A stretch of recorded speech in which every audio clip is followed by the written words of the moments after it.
The discovery hit them like a freight train. They'd known there were secrets. Everyone had secrets. But the possibility that one of their parents might be involved in the disappearance of the animals felt like a betrayal that cut deeper than anything they had imagined. Max's heart pounded as the weight of the realization settled in. They were not just up against criminals, but against their own families, the people they trusted most. How could they expose the truth without tearing everything apart?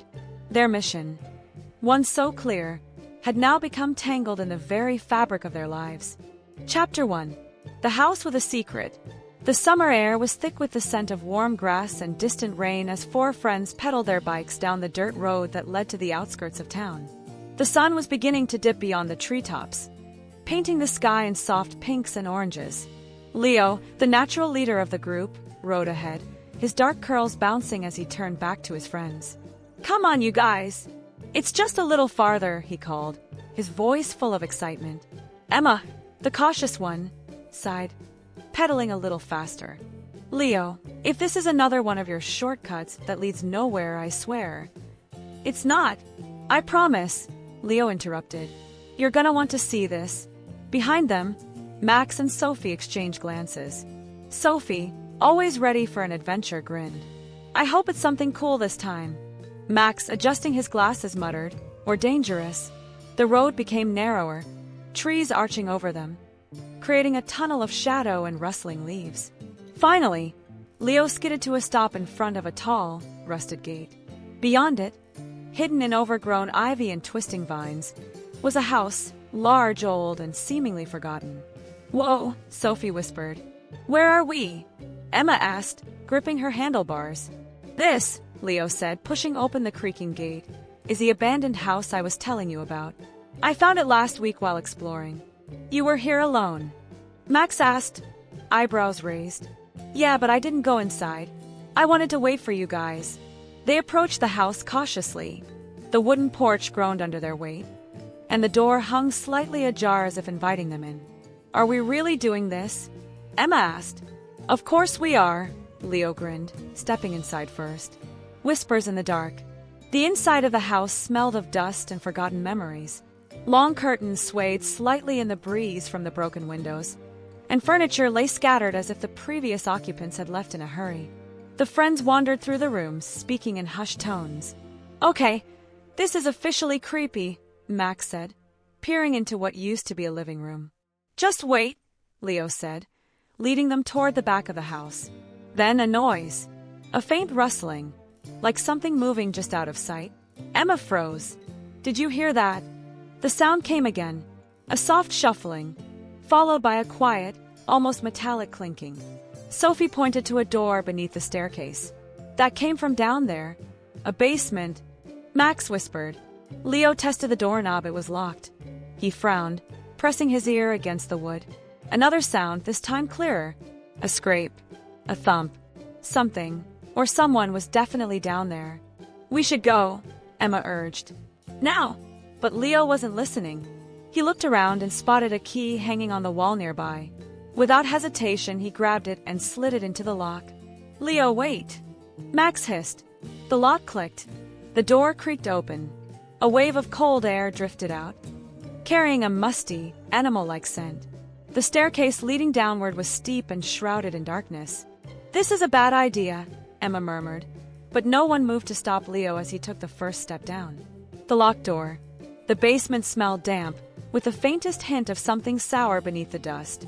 Their footsteps echoed against the stone walls as they descended.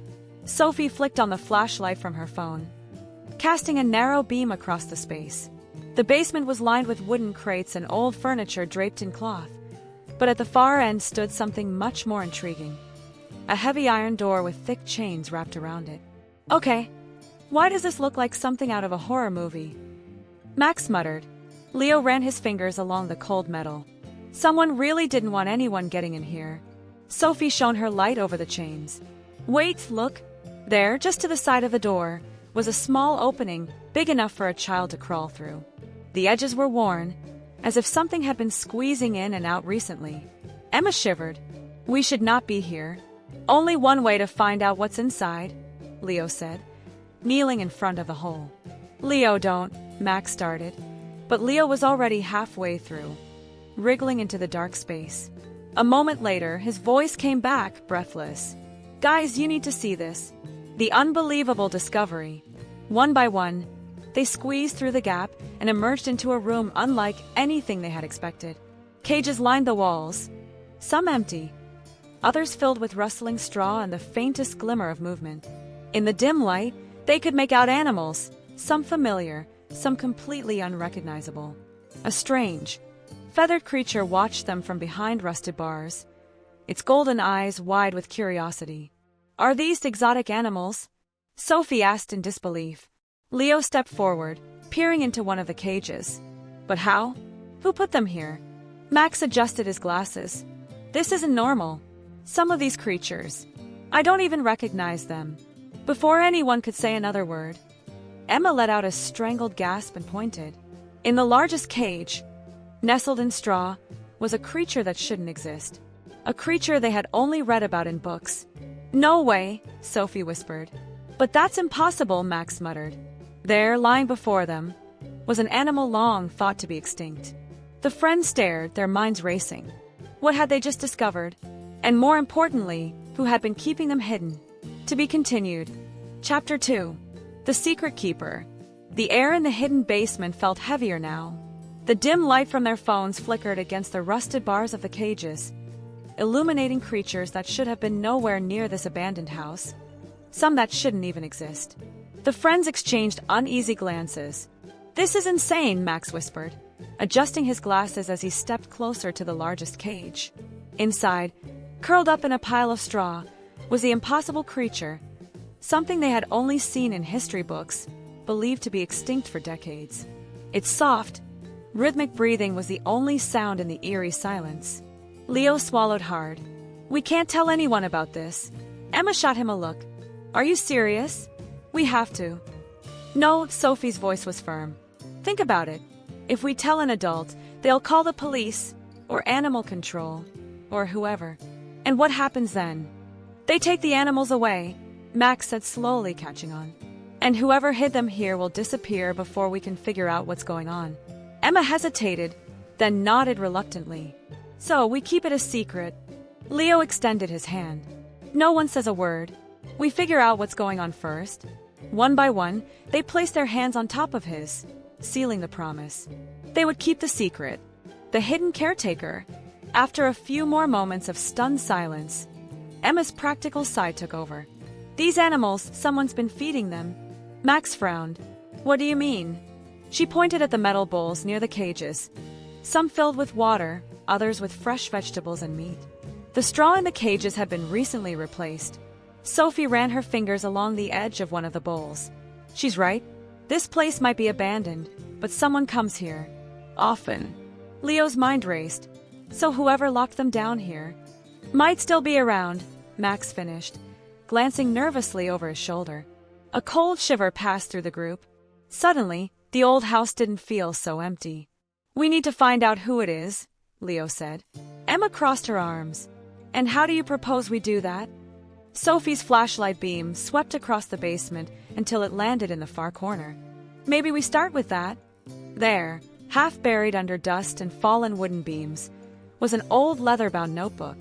The mysterious notebook. Sophie picked it up, brushing off layers of dust. The pages were yellowed and filled with hurried handwritten notes. "Is this a journal?" Max asked, stepping closer. Emma flipped through the pages. "It's more like records. Notes on each of the animals." Sophie's eyes widened as she scanned a passage. Specimen number 7 shows signs of adaptation to captivity. Feeds well on a diet of fish and poultry. Movement limited due to injury sustained prior to capture. Leo whistled under his breath. Whoever wrote this knew what they were doing. But why keep them here? Max wondered aloud. And where did they even find them? Emma turned another page and froze. At the bottom, scrawled in large letters, was a name. A name they all recognized. A dangerous encounter. Before they could process the revelation, a noise echoed from upstairs. The sound of footsteps on creaking wood. Someone was in the house. Emma snapped the book shut, eyes wide. "We have to go." Leo grabbed the notebook, shoving it under his jacket. "Come on." They moved quickly but carefully, climbing the basement steps as silently as possible. As they reached the top, Sophie peeked through the crack of the door. An old man stood near the front entrance. His face was weathered, his clothes dusty and worn. His sharp eyes scanned the dark corners of the house. "Who is that?" Max whispered. Emma's breath caught in her throat. "That's Mr. Wilkins. He lives down the road." Leo furrowed his brow. "Think he knows about the animals?" Before anyone could answer, Mr. Wilkins turned suddenly, his gaze locking onto the basement door.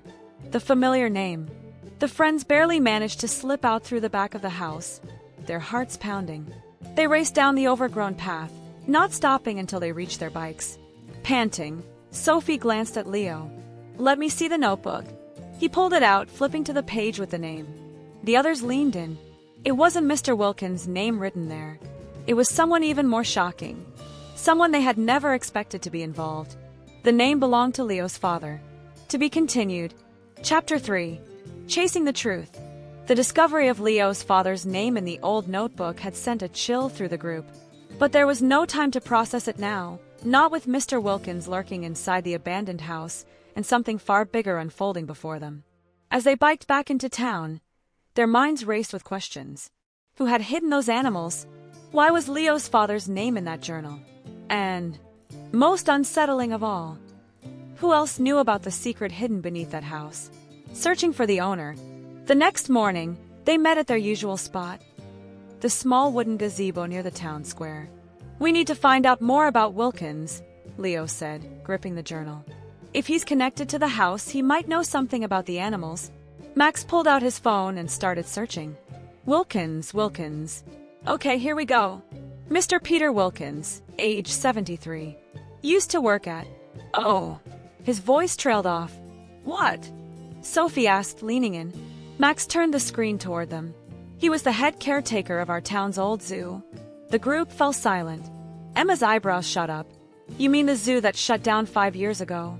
The one with that weird animal theft?" Sophie's eyes widened. "You think that has something to do with the animals in the basement?" Leo exhaled. "Only one way to find out. Uncovering the zoo mystery." The zoo's closure had been a local scandal. One day, officials announced that rare and valuable animals had disappeared overnight, and with the financial strain already weighing on the facility, it had to shut down. No one was ever caught, and the case went cold. But now, the pieces started falling into place. "Wilkins was in charge of the zoo," Max said, reading more. "If anyone knew about the animals, it was him." Sophie's face lit up. Maybe he wasn't the thief. Maybe he was trying to protect them. Leo thought about the animals locked in the basement.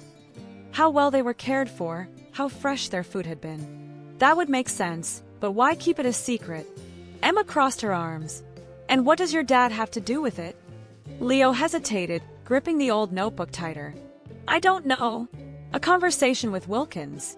Later that afternoon, they found Mr. Wilkins sitting on a worn wooden bench outside the grocery store, tossing crumbs to pigeons. His sharp blue eyes flicked up as they approached. Well, he muttered. "Didn't think I'd be seeing you kids again so soon." Emma nudged Leo forward. He cleared his throat. "Mr. Wilkins, we know you worked at the zoo."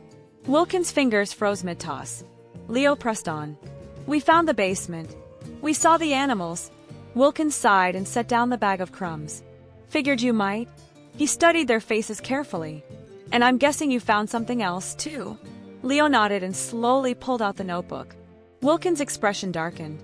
"I can't tell you everything," the old man said. "But I can tell you this. Those animals were never meant to be in cages. Not at the zoo, and certainly not in that basement." Emma frowned. "Then why are they there?" Wilkins hesitated. "Because someone else wanted them. Someone dangerous. And they weren't going to stop until they had them all." The weight of his words settled over the group. "Wait," Max said slowly. "Are you saying those animals were stolen to keep them safe?" Wilkins didn't answer. Instead, he glanced around nervously. "You kids need to be careful. If you found that place, someone else might too." At that moment, a car passed by slowly, its dark windows reflecting the late afternoon sun. Wilkins' posture stiffened. "Go home," he muttered. "And for heaven's sake, stay away from that house. A dangerous visit." But of course they didn't. That night. Unable to shake the feeling that something was about to happen, they biked back to the abandoned house. The windows loomed like empty eyes in the dark. "We should check on the animals," Sophie whispered. Leo nodded. He reached for the basement door only to freeze. The lock was broken. His heart pounded. Someone had already been here. The group exchanged glances, then carefully descended the stairs. The cages were still intact, the animals staring at them with wide, unblinking eyes. Everything looked the same, except for one thing. The old notebook, which Leo had left behind in his rush to escape last time, was gone. Then, a noise. A slow, metallic click from upstairs. Max sucked in a breath. Was that? Another click. The sound of a lock turning.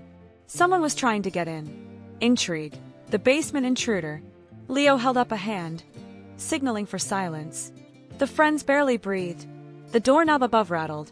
Then, the unmistakable sound of footsteps descending the basement stairs. They weren't alone. To be continued. Chapter 4. A race against strangers. The air in the basement grew suffocating as the sound of heavy boots thudded against the wooden steps. The friends barely dared to breathe. Leo's pulse pounded in his ears. He could feel Emma trembling next to him, pressed against the cold stone wall. Sophie squeezed Max's hand, silently willing him not to move. The door creaked open fully, and two figures entered, their flashlights sweeping across the cages. The beams of light flickered over the animals, who stirred restlessly but made no sound. A low voice muttered, "Still here." Another voice, deeper, rougher, responded, "We should have handled this earlier." The longer they're here, the bigger the risk. Leo's stomach twisted. Who were they talking about? The animals? Or them? Whispers in the dark. From their hiding spot behind a stack of empty crates, the friends strained to listen.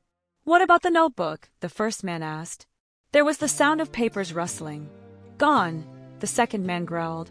"Someone took it." Leo felt the weight of the old notebook in his backpack, pressed against his spine. His fingers twitched, resisting the urge to reach for it. "The boss won't like that," the first man muttered. The second man exhaled sharply. "Doesn't matter. We clear out the basement, get rid of anything that ties it back to us. We have what we need." Max's fingers clenched into fists. "Get rid of what?" "The animals." Sophie swallowed hard. "Or us." Clues to a crime. After what felt like an eternity, the men moved toward the exit.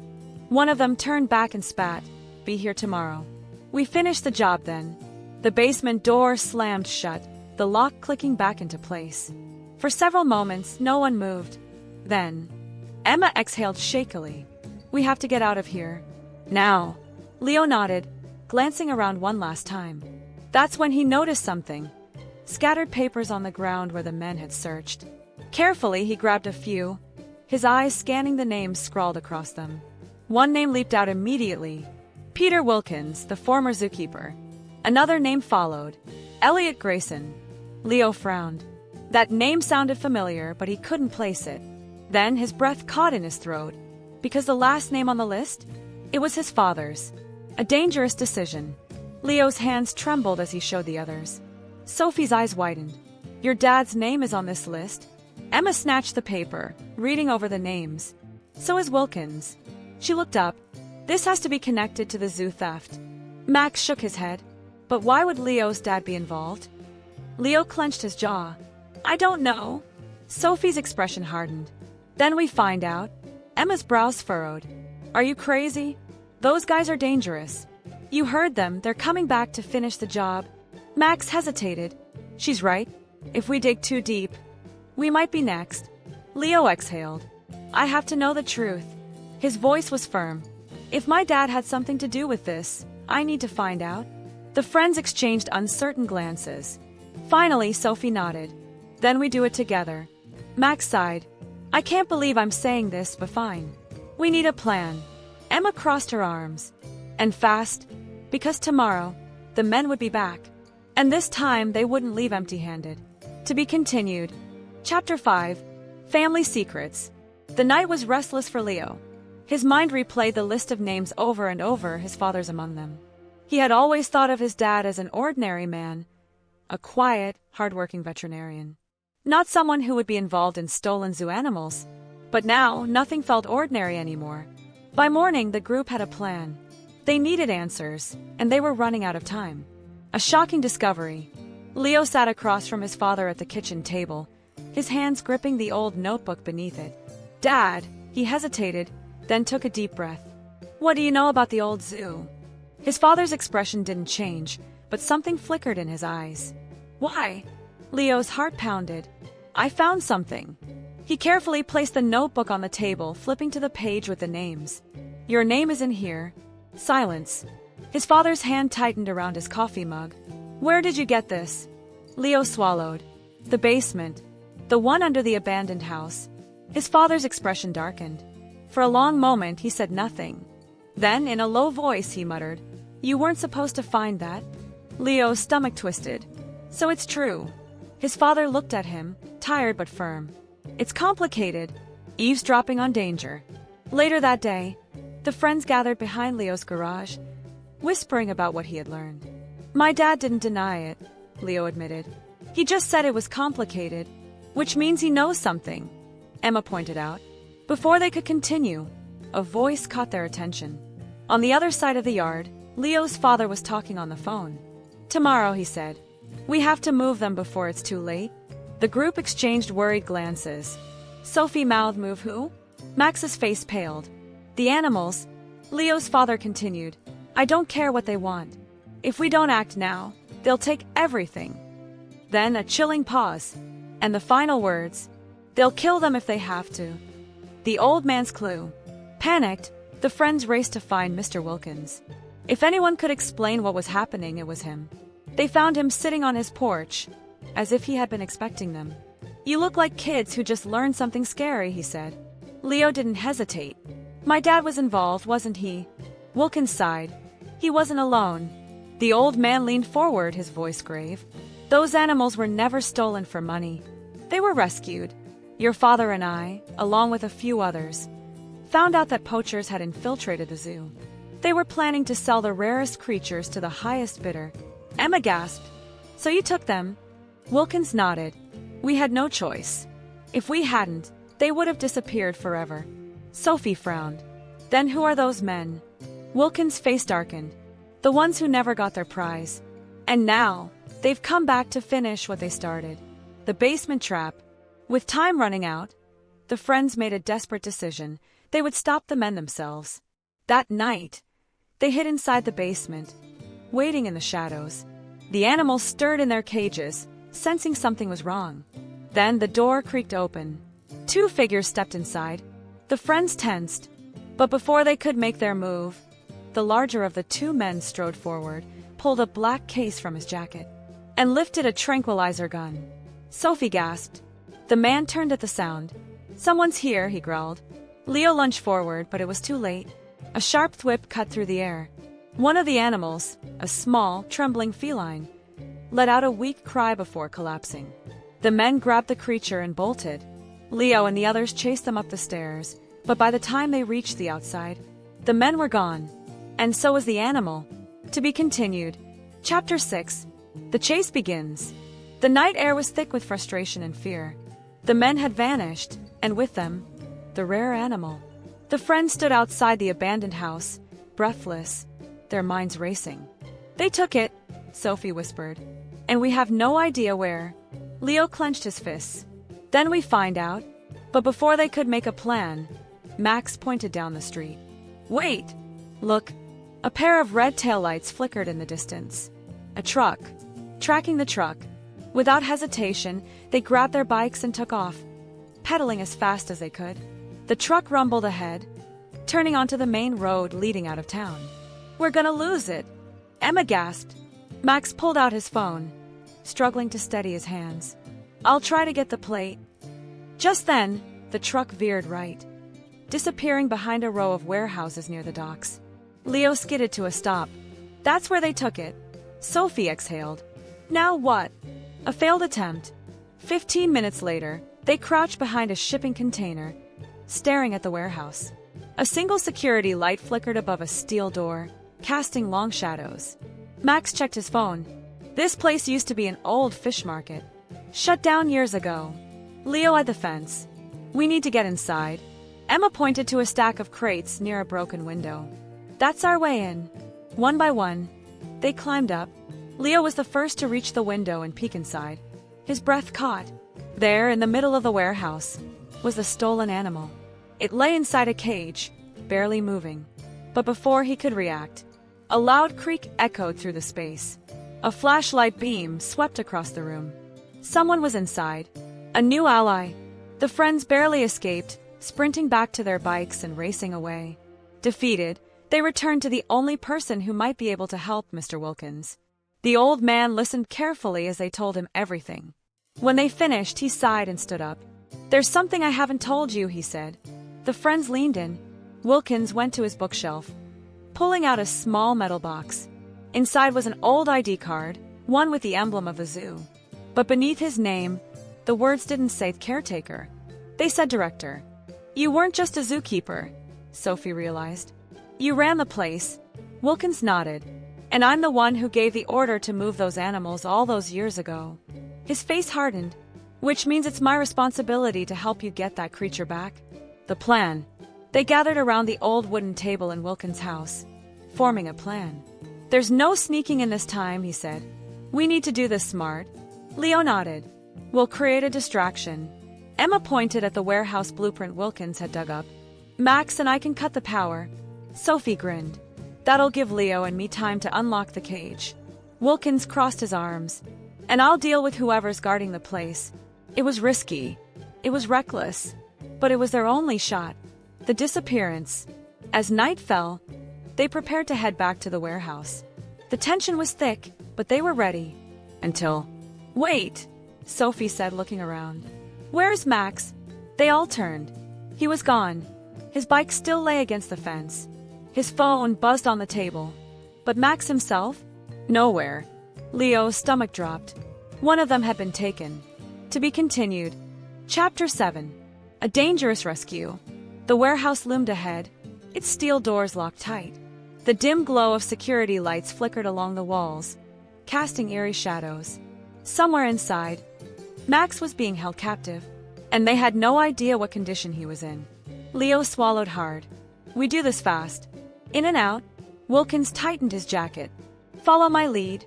They took a deep breath and walked straight toward the entrance. Infiltrating the base, Wilkins led the way, striding past the front gate as if he belonged there. He carried a clipboard, muttering about a late-night shipment. Emma and Sophie followed closely, wearing stolen safety vests they had grabbed from a nearby construction site. A bored-looking guard glanced at them, then at the clipboard. "Didn't hear about any new deliveries." Wilkins sighed, shaking his head. "Of course you didn't. Because your boss forgot to log it again." He tapped the clipboard. "It's all here. You want to be the guy who explains why it didn't get checked in." The guard hesitated, then grumbled, "Fine. Go."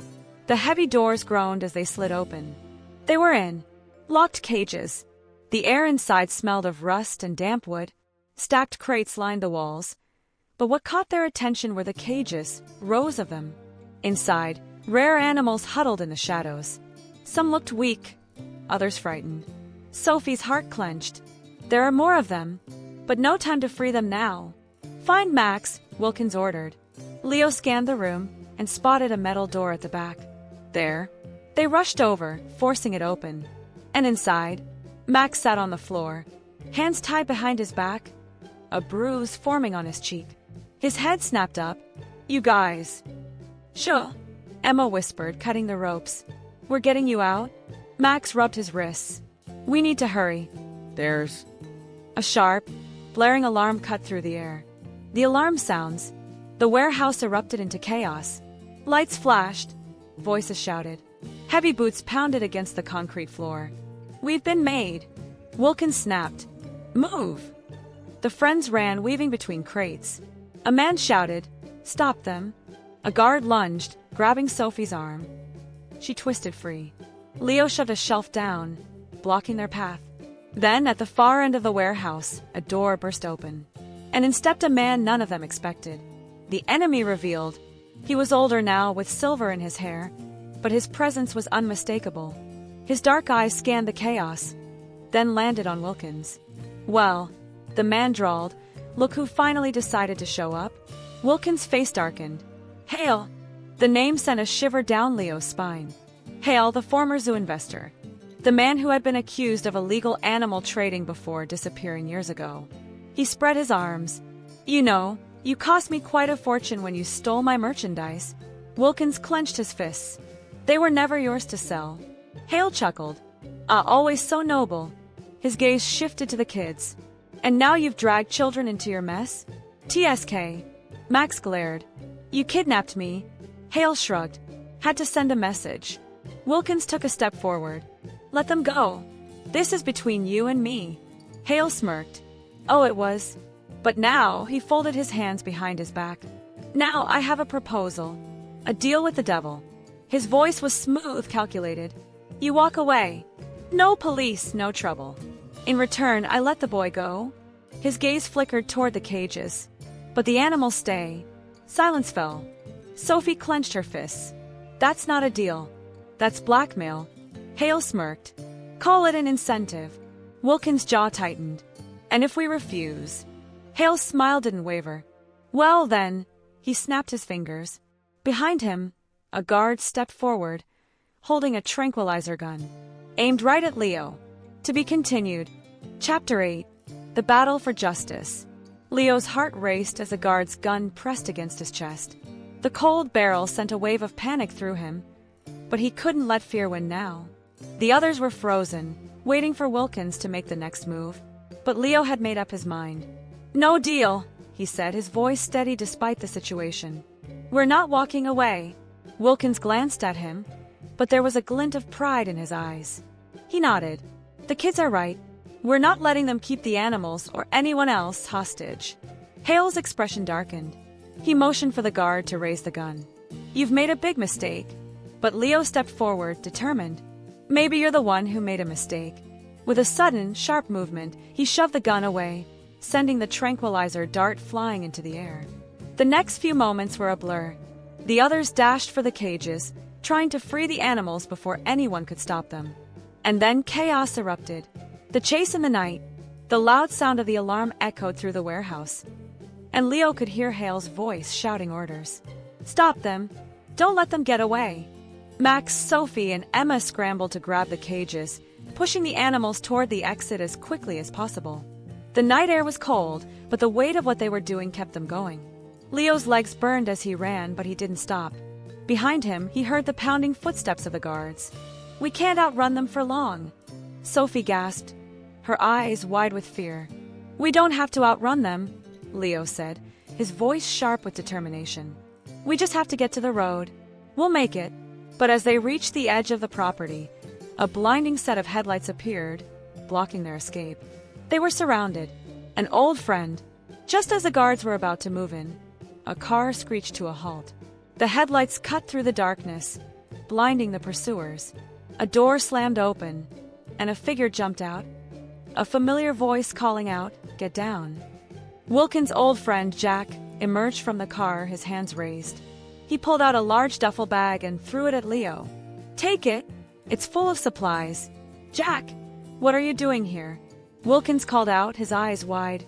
I knew this wasn't over. Jack grinned. I heard the whispers. Got a call from an old friend who's still keeping an eye on Hale's operation. You didn't think I'd leave you in the dust, did you? Why now? Wilkins asked, panting from the chase. Because, Jack said, his eyes scanning the situation, you're going to need backup to get those animals out of here safely. He opened the bag, revealing walkie-talkies, smoke grenades, and a couple of metal crowbars. You have a plan?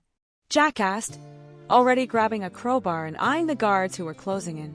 I do now, Wilkins said, his tone grim. The police.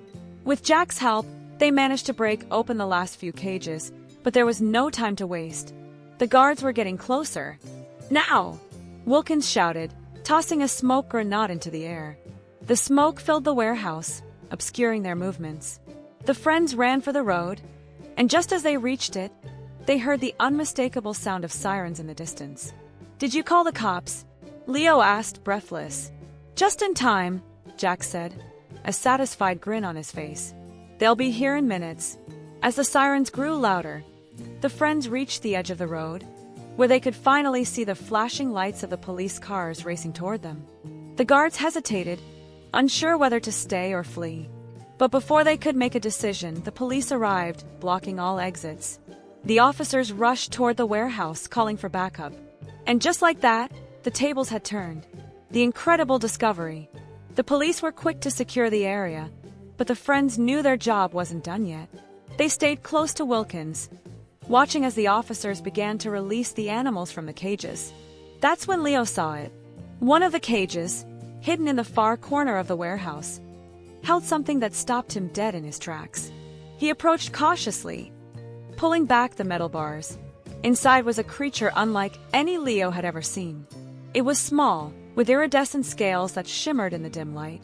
Its wings, fragile but glowing with an ethereal blue light, folded gently as it stirred. "What is that?" Sophie whispered, her voice filled with awe. Wilkins took a deep breath. "It's a mooning, thought to be extinct for over 100 years. We thought it was gone forever." "It's real," Max said, barely able to comprehend it. "It's not just real," Wilkins said softly. "It's the key to everything. Hale wanted it for himself, for the highest bidder. But now, thanks to you all, we've saved it." Leo's eyes widened. "So this creature was the most important one?" Wilkins nodded. "Yes, and it's just the beginning. There's so much more to uncover." To be continued. Chapter 9. The Mystery Unraveled. The morning after the chaos was quieter than any of them had anticipated. The police were still combing through the warehouse, collecting evidence, and interrogating those who had been captured. Most of the guards had been taken into custody, and Hale, the mastermind behind the operation, had managed to escape, slipping away into the night like the coward he was. But for now, that was one problem they didn't need to deal with. Max sat on the curb, watching the police cars pull away. "At least it's over, right?" Wilkins, standing beside him, shook his head. "Not entirely. There's still a lot to figure out, but it's a start." The friends had done what they could. They had risked their lives for these animals, and now it was time for the adults to step in. The fate of the animals. The next few hours felt like a blur. The authorities had contacted the zoo, and arrangements were made to bring the rescued animals back. Some were being sent to special wildlife reserves, while others would be placed in reputable sanctuaries where they could be properly cared for. Emma, Sophie, and Leo had watched as the animals were loaded into trucks, safe once again. But there was something bittersweet about it, seeing them go after everything they had been through together. "They're going to be okay," Sophie said, trying to comfort herself more than anyone else. Leo nodded, his eyes on the creatures. "They'll have a better life than they ever could have had in that warehouse. I just wish we could keep them," Emma murmured, a trace of sadness in her voice. "Maybe one day," Wilkins said, resting a hand on her shoulder. "But for now, it's time for them to be free." The zoo had agreed to take the mooning back as well. They promised to keep it protected in a special habitat where it could live as close to its natural environment as possible. Saying goodbye to the caretaker. It was time to say goodbye to Wilkins. The old caretaker had been a rock for the kids, helping them navigate the dangers that had come with their discovery. But now his work was done. Wilkins stood outside his small house, holding a bag of his belongings. The sun was just beginning to rise, casting a warm glow over the town. "Guess this is it," he said, looking at the kids. "You did good work. I'm proud of all of you." Max stepped forward, giving Wilkins a firm handshake. "I'm going to miss you, old man." "Yeah," Emma added, smiling through her tears. "You taught us a lot." Wilkins chuckled softly. "You taught me a thing or two as well." The caretaker looked at the house one last time, his gaze lingering on the familiar, faded door. "It's time for me to move on. I've spent too many years hiding in the shadows. But you," he pointed to the group of friends, "you've got your whole lives ahead of you. Keep doing the right thing. Don't ever let anyone tell you what you can't do." The kids watched as Wilkins loaded his bag into a car, then drove off down the quiet road. He was gone, but the memories, and the lessons he had taught them, would remain forever. The final puzzle. As the day wore on, the kids gathered at Sophie's house. They were exhausted but happy. Their mission was complete. The animals were safe, and everything had turned out better than they had ever expected. But just as they were about to relax, something caught Leo's eye. Sitting on the kitchen table was a small envelope, old and worn, with no return address. Who's this from? Sophie asked, eyeing the envelope suspiciously. Leo picked it up, carefully peeling open the edge. Inside, there was a single piece of paper folded in half. As he unfolded it, he saw that it was a note written in a familiar hand. It was from Wilkins. The note read, "I've done what I can, but there's more to the story than you know. The truth lies hidden in the place where it all began. It's time to uncover the final secret. Don't stop now. The adventure isn't over yet." The last sentence gave Leo chills. "Do you think he's talking about the zoo?" Emma asked, her voice tinged with uncertainty. Leo shook his head. "I don't know, but whatever it is, I think it's important. It's like he's left us one final clue." Sophie looked at the note, then at the others. The place where it all began. They exchanged glances, and an unspoken realization passed between them. The old house, the one with the secret basement, the one where it all started. The intrigue. "Are you thinking what I'm thinking?" Max asked. Leo nodded. "We have to go back." Sophie took a deep breath. "But why? What's hidden there? And why didn't Wilkins tell us before?" "I don't know," Leo said. "But we have to find out." They had uncovered so many secrets already. But it seemed like the biggest one, the most important one, was still waiting for them. And they weren't going to stop until they found it. To be continued. Chapter 10. The Legacy of a Secret Zoo.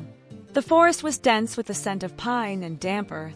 Leo, Max, Sophie, and Emma moved carefully through the trees, following the old map that Wilkins had left them. They had already spent hours trying to decipher its meaning, but now they were on the edge of something much bigger, something that had been hidden for a long time. "There's supposed to be something here," Leo muttered, scanning the area. His eyes narrowed as he examined the ground. There were no obvious signs of a hiding place, but something felt different. Max crouched down beside a large oak tree. "This is it," he said, pointing to a patch of moss-covered earth. "I think this is where the map ends." Emma and Sophie joined him, and they began carefully brushing away the leaves and soil. After a few minutes, the tip of a metal lockbox appeared, half buried in the ground. "Do you think it's—" Sophie started, her voice trailing off in excitement. "It has to be," Leo replied, his heart pounding in his chest. Together, they dug the rest of the box free. It was old, rusted, and weathered by time, but it was clearly important. Max managed to pry it open with the crowbar they'd taken from Wilkins' bag. Inside, they found a stack of yellowing papers and a rolled-up piece of parchment. "It's just like the old zookeeper's journals," Max whispered. Leo carefully unrolled the map, and his eyes widened in surprise. The paper was filled with strange symbols and lines, but it was clear that there were specific markings on the map, locations, coordinates, all pointing to different places. "This is it," Leo said, voice filled with awe. "This is the legacy of a zoo. The rest of the hidden animals, the ones no one ever found. They're all here." The documents were the final pieces of the puzzle. They were records of animals, some of which were extinct, some that had never been recorded in any official database. And there, at the bottom of the pile, was the key, the map, the legacy of the old zoo. As they studied the documents further, the kids realized that Wilkins hadn't been the only one hiding the animals. The secret zoo had been part of something bigger, something much more dangerous. The papers chronicled the rise and fall of the old zoo, its founders, and its mysterious connection to illegal wildlife trafficking. It was clear that some of the animals had been captured for profit, but others had been taken to protect them from those who would exploit them. "These animals were never meant to be seen by the public," Max said, flipping through the old journal. "Some of them were too rare, too dangerous, or maybe just too valuable," Leo added, his voice heavy with realization. The more they read, the more they understood the stakes. This wasn't just about saving animals, it was about protecting an entire ecosystem that was disappearing. And it wasn't just the zookeepers who knew about it. Someone else had been watching. A new path. The friends exchanged glances. The map wasn't a map of any place they recognized. It was something else entirely. A new location, hidden from the world. "We thought it was over," Sophie said, staring at the parchment. "But this isn't the end. It's a new beginning." Leo nodded. "We've uncovered something bigger than we imagined. There's a whole other zoo out there. A place where these animals can be protected, kept safe." Max grinned. "We can't just let it be. We have to find it." Sophie looked up, eyes wide with determination. "This is our chance to make sure that no one exploits these creatures. We can't let them be erased from history." The adventure they had started so many months ago was far from over.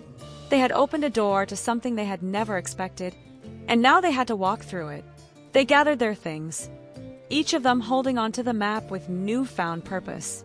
It was clear that this was their destiny, something they couldn't ignore. They were going to find the hidden zoo, the visitor.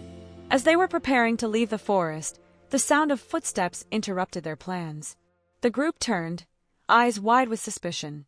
From the shadows, a figure stepped forward, a tall, older man with a calm demeanor but a piercing gaze. "Looking for something?" he asked, his voice smooth and steady. Leo's heart skipped a beat. "Who are you?" The man smiled, but it wasn't friendly. "You're asking the wrong question. The real question is, how much do you know?" Max stepped forward, defensive.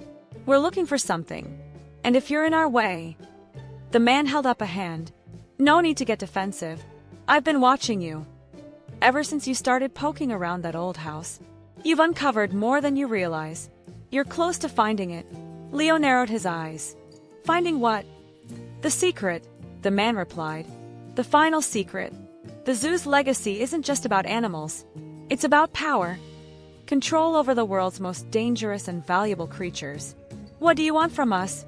Sophie asked, her voice shaky but determined. "I don't want anything from you," the man said, his tone shifting slightly. "I just want you to understand that you're not the only one searching for this place. There are people who would stop at nothing to get to it first." He paused, letting the weight of his words sink in. "The real question is, can you get there before they do?" The final intrigue. The man turned to leave, but not before dropping one last piece of information. "Check the last mark on the map," he said. "It's not just a place. It's a warning. A warning you'll need to understand if you want to survive what's coming next." Before they could ask more questions, the man disappeared into the trees, leaving them alone with only the map to guide them. The last mark on the map was different from the others. It wasn't a location. It was a set of coordinates, a place that had been marked in red ink. Leo stared at it, his heart pounding. "It's time to go," he said, determination in his voice. "We've got one last adventure to finish." And with that, the final chapter of their journey had begun. The end, or is it?